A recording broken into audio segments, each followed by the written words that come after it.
Hoje ela queria lapela, pelo que eu percebi hoje, viu? Hoje está aqui a doutora Josiane, ela vai falar com a gente sobre um tema muito legal, gente, que é sobre bullying, tá? Você de casa já sofreu bullying por algum motivo? Ou por você ser negro, por você ser gordinho, por você... vários problemas, né? Várias pessoas acabam enxergando nisso algum problema para poder fazer bullying com você e ficar aí te infernizando, vamos dizer assim. Acontece muito. Eu sofri muito por ser magrinho quando eu era pequeno. Era muito magrinho, e todo mundo ficava tirando sarro de mim, falando que eu era orelhudo, porque aquela fase de criança, né, dos seus 11 anos até os 14, 15 ali, você tá crescendo, aí tem o pezão, o menino principalmente, fica com o pé grandão, a orelha grandona, fica meio desproporcional, né? Certo. Eu sofri muito bullying quando era pequeno. São vários fatores, né, doutora, São vários que vem aí, principalmente nas escolas, as crianças às vezes começam a chegar tristes, a gente não sabe por quê, vai ver que está acontecendo um bullying que às vezes os filhos não conseguem passar isso para os pais, não é verdade, doutora? E acontece muito isso, gente, porque criança é um bichinho maldoso, né não? Fala sério, doutora, explica pra gente. Explica pra gente, vai. Quando quer ser má, ela é má mesmo, ela pega na sacanagem dos amiguinhos e vão até o fim, até deixar a criança assim um pouco perdida, não é mesmo? Isso, e isso que você falou, pega várias vezes, porque o bullying é caracterizado por isso, não é uma vez só que tira um sarro, são várias vezes, e aquela mesma pessoa, por exemplo, na escola, todo dia está tirando sarro daquele amiguinho e várias vezes. Isso é uma coisa interessante, porque a gente tem que avaliar.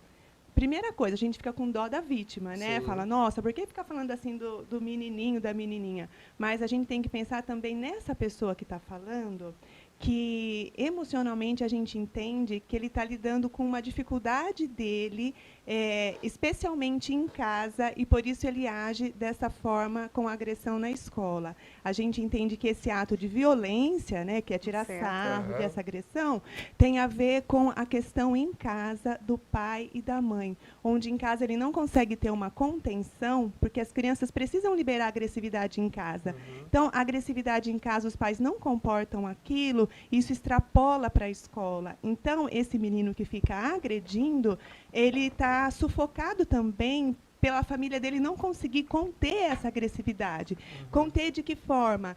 Quando fala, não, você não pode fazer isso, desde as crianças pequenininhas, quando rabisca a parede, quebra brinquedo, e também em casa, quando os pais, eles brigam muito, então a criança não consegue ficar à vontade para pôr a agressividade dela. Vai extrapolar na escola, ele vai agredir o amiguinho como um pedido de socorro, inclusive, dizendo que ele passa por dificuldades no lar. Então, o agressor, ele precisa ser tratado tanto quanto a vítima do bullying. Então, quer dizer, Guilherme, que os pais que estão nos assistindo agora, eu sou mãe já, então quer dizer que nós somos o espelho dos filhos?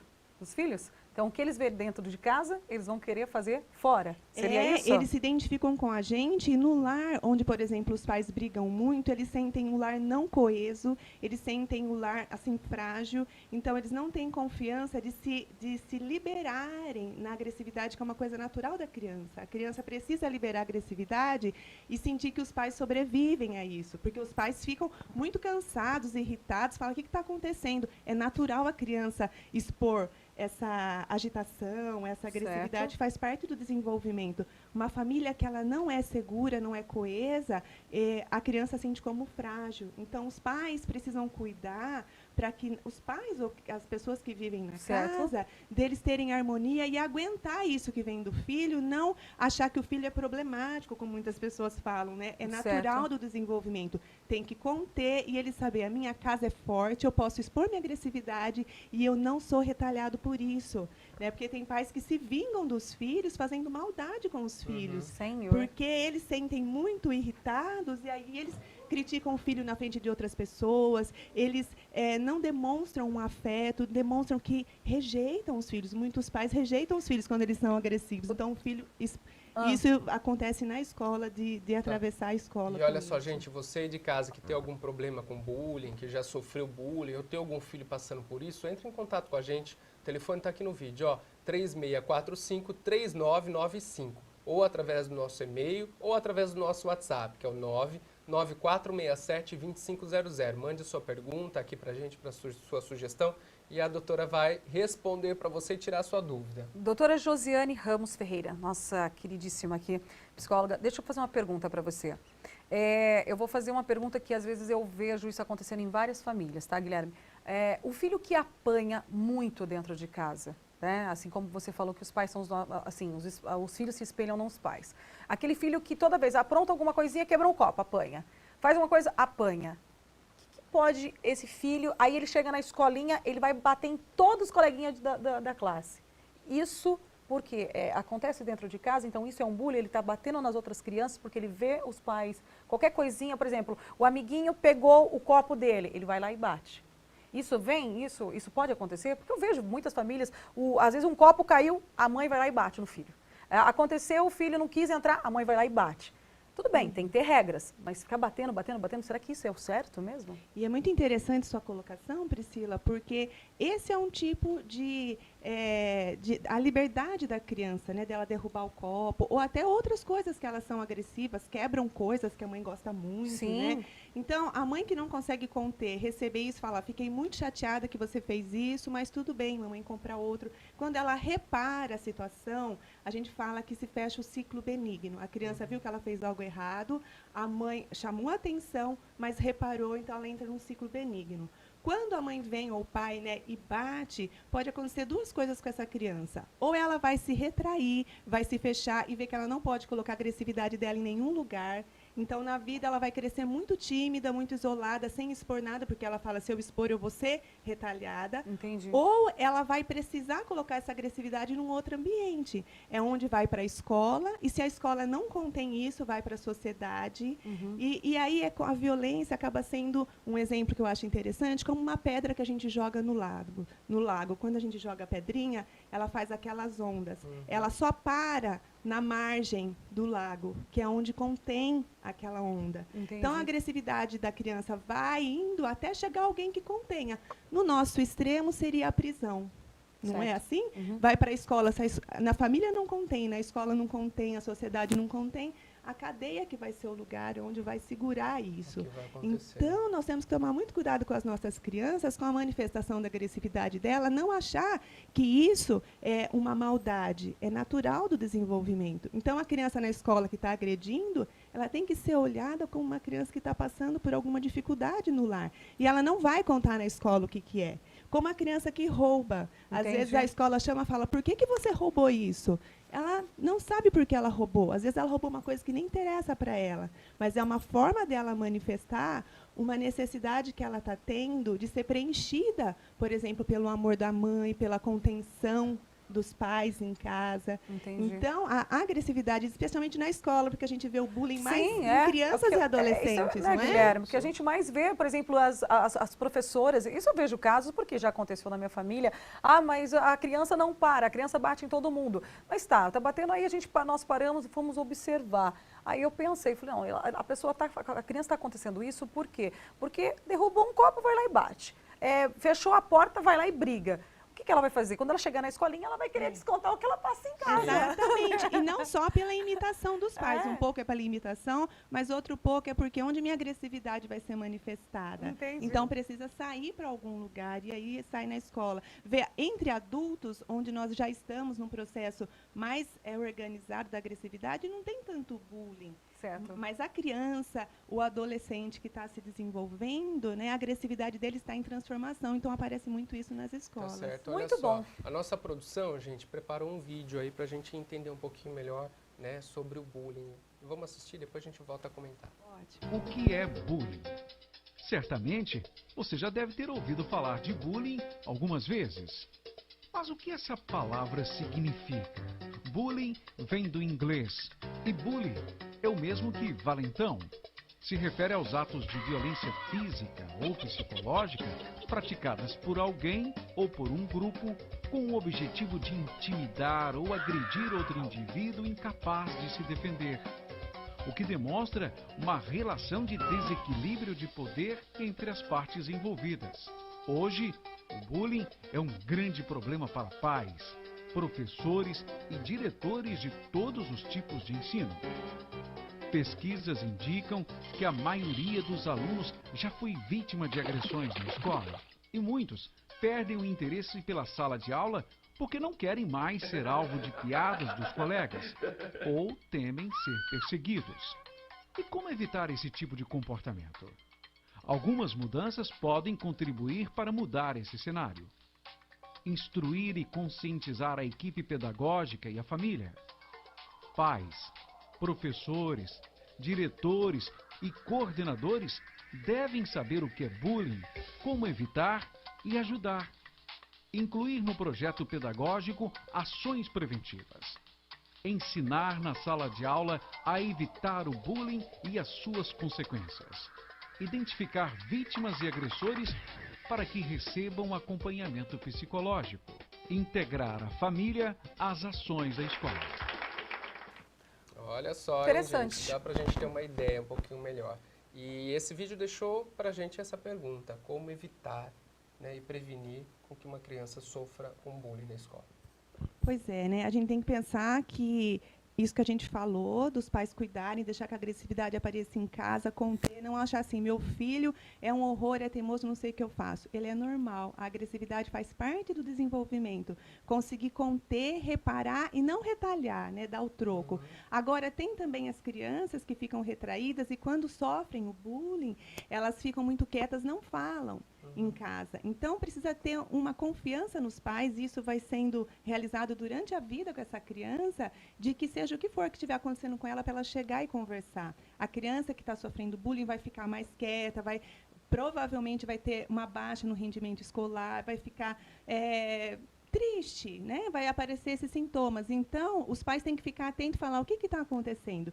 Se, de repente, ela contar, meu amiguinho na escola me chamou de orelhudo, todas essas coisas que a gente sabe, primeira coisa é fortalecer a autoestima dessa criança, dizer que ela é inteligente, bonita, que ela é saudável, que ela é uma criança feliz.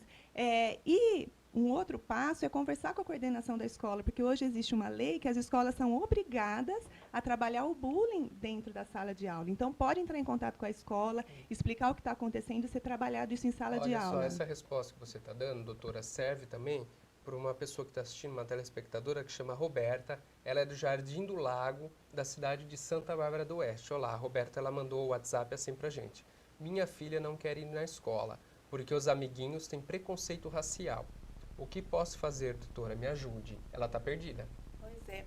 E o preconceito racial é uma barbárie. Quantas vezes a gente vê as pessoas tirarem sarro, né? Então, essa menininha tem que saber que não tem como a gente evitar que os outros tirem sarro. Mas ela precisa se sentir feliz e integrada em tudo que ela é como pessoa. Ela precisa se sentir feliz na cor que ela tem, da raça dela, no cabelinho que ela tem. Ela precisa se sentir feliz com aquilo que ela é. E nisso os pais ajudam muito, quando elogia, quando valoriza. Se os pais acabam rejeitando também, pensando assim, não queria que o cabelo da minha filha fosse desse jeito. Certo. Eles têm que rever isso dentro deles, para eles conseguirem fazer a criança se sentir feliz como ela é. E isso tem que ser trabalhado. Se a criança, mesmo assim, não quiser ir para a escola, conversar na escola, né, que nem eu falei, porque Falar com a diretoria. falar e não expor a criança, mas dizer que está acontecendo esse problema.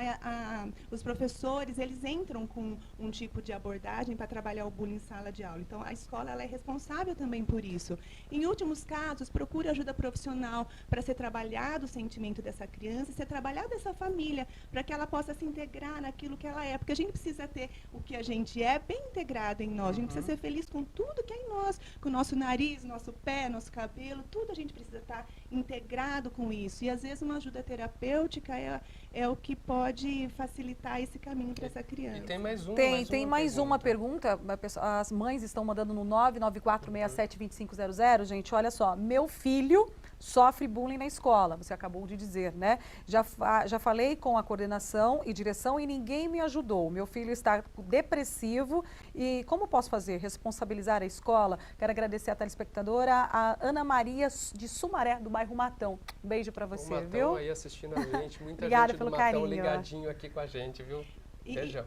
Então, e se a escola não faz nenhuma intervenção, ela precisa ir até lá e cobrar da escola por conta dessa lei que agora existe. As escolas são obrigadas a fazer esse manejo. Se a escola não souber como fazer o manejo, entre em contato com algum profissional da área de psicologia para receber uma orientação, para que a escola possa fazer essa intervenção. E essa criança em casa precisa também ter um diálogo muito aberto com essa criança também, E se a né? sua escola não conseguir resolver o problema, procure a secretaria da cidade, Secretaria da Educação, e explique o que está acontecendo. Primeiro a escola, se a diretoria da escola não conseguir, procure a secretaria, porque eles vão com certeza te dar ouvidos. Eu já vi casos aqui na cidade de Santa Bárbara, que criança estava sofrendo preconceito dentro da sala de aula e a direção da escola não resolvia. A pessoa procurou a secretaria, em 2 dias já trocaram a criança de escola tal, e resolveram o problema dela. Tá? Então não deixe barato, porque seu filho pode sofrer com isso e acontecer igual essa mensagem aqui, ó, entrar em depressão. Exatamente. Né? Agora, vamos supor que essa criança seja, os pais consigam com que ela se recupere, ela pode ganhar recursos para ter um enfrentamento da situação quando o amiguinho vier tirar sarro. Aí ele pode se posicionar e, às vezes, pelo posicionamento dele, aquele bullying cessa. Então, ele precisa também de ter essa força. Se a família conseguir trabalhar isso, ele pode se dar bem nessa situação, né? Ô, Guilherme e doutora Josiane, eu acho que para encerrar, assim, né, tá tão gostoso esse bate-papo, é tão interessante, eu acho que a população está super feliz com as matérias que nós estamos trazendo, principalmente a doutora Josiane. Mas acho que uma das coisas que o meu filho já sofreu, estou falando hoje meu filho, hoje, graças a Deus, nós estamos trabalhando com ele, a cabecinha dele está mudando, complexo de inferioridade. Isso. Ele sofreu muito, porque ele estudava numa escola estadual, de repente eu tive que passar ele para uma escola, né, até então Politec, e ele falava, chegava em casa, eu tive trabalho com ele com 2 anos. Ele falava para mim, mãe, eu sou diferente de todo mundo lá dentro. Eu falava, mas diferente no quê, Edu? Não, eu sou diferente. Eles não assim, eles olham para mim porque eles me olham diferente. E até a gente foi entendendo. Aí eu fui vendo por quê. O Eduardo, ele está crescendo muito, ele tem 13 anos. Ele está crescendo tanto. Ele é um grandão. Ele é já, muito né? grandão. E os amiguinhos da classe dele, ele por ter 13 anos, são crianças que ainda brincam com boneca. O Eduardo não, ele já tem ele já está namorando, já está beijando na boca. Ele é totalmente diferente da classe dele.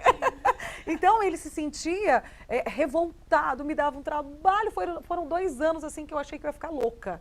E aí eu fui trabalhando, levando ele no psicólogo. E agora sim nós entendemos o quê? Ele é o maior da classe. Ele é o chefe hoje ele é o chefe da turma, né? Assim que o pessoal fala. Mas é a idade dele, ele cresceu muito. Então ele falava, maturidade, né? Ele falava assim, mãe, as menininhas da classe ficam brincando de boneca. Entendeu? E aqui no bairro, na minha escola, as meninas beijam na boca. Olha isso, Betão, você tem que ouvir isso. Você acredita? Fala sério, hein? Aí ele falava assim, todo mundo acha que eu sou o maior da classe, me chamam de João Grandão. Eu falei, Edu, é a vida. Ainda mais na adolescência, que as mudanças começam a acontecer, eles têm um estranhamento do corpo também, porque eles veem que eles não são mais o que eles eram. A adolescência, essa mudança que dá, é super estranho, né? A gente passou por isso. Então, para eles também é difícil assimilar as mudanças da adolescência, o que vem do outro. Então, fez muito bem de conversar com ele, trabalhar para que isso passe. Isso passa, né? Uma boa notícia é que tudo isso passa. Graças a Deus, tudo passa. Bom, doutora, muito obrigado pela sua participação. Obrigada eu, Guilherme. A gente sabe que é de grande valia, não só para o nosso programa, mas para toda a população que nos assiste, né?